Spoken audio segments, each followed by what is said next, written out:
we'll see few exercise problems. Some of them we would have discussed earlier itself.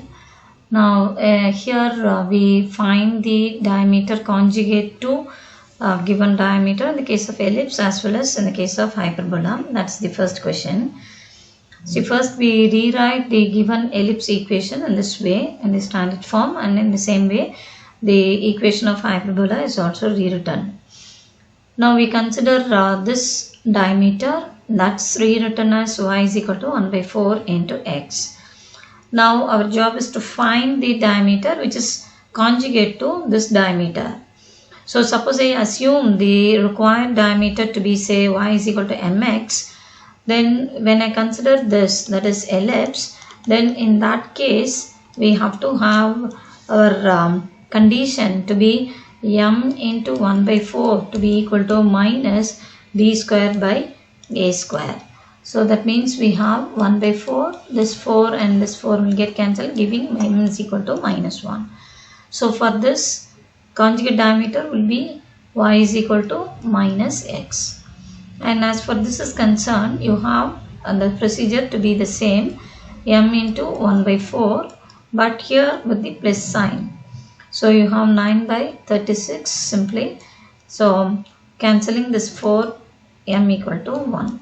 So in the case of hyperbola, we have the diameter which is conjugate to the given one to be y is equal to x.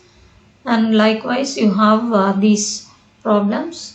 You have y is equal to x, y is equal to minus x, y is equal to 2x. For all these diameters with respect to ellipse as well as with respect to hyperbola, we can write out the equation of the conjugate diameters. Now the next one, define conjugate diameters of an ellipse of a hyperbola. So these questions can be asked in section A, and also write in the condition for two diameters of an ellipse to be conjugate diameters. We have m1, m2, the product of the slopes, to be minus b square by a square, and for this it is m1, m2 is equal to b square by a square. So it should be started like this. If the two diameters are of the lines with slopes m1 and m2, then like that it should be written.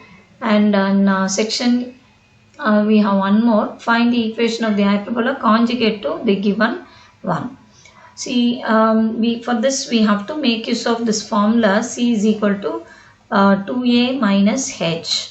That is, from c minus a is equal to a minus h, we can obtain this. So if I am given hyperbola, then we know how to find the equation of asymptote. If we assume the equation of asymptote to be like this, plus c, the same thing, because asymptote and hyperbola, they differ by a constant. So accepting the constant, the rest of the terms are written, plus c we have. We need to determine what that c is, assuming that this represents a pair of straight lines. So that means this AHG, determinant AHG, HBF, GFC equal to 0 should be used. So in this case, A stands for this, H is 13 by 2, and then AH, this is AX square plus 2HXY plus BY square. So your B will be 3, 2GX. So 2G is 1, therefore G is half.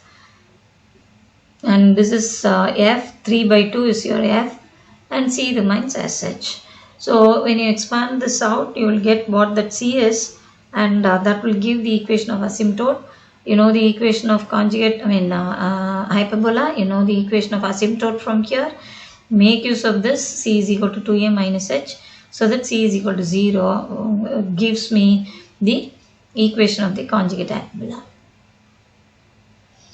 Now in section B, these questions can be expected. Prove that the sum of the squares of two conjugate semi-diameters of an ellipse is constant. In the case of hyperbola, it is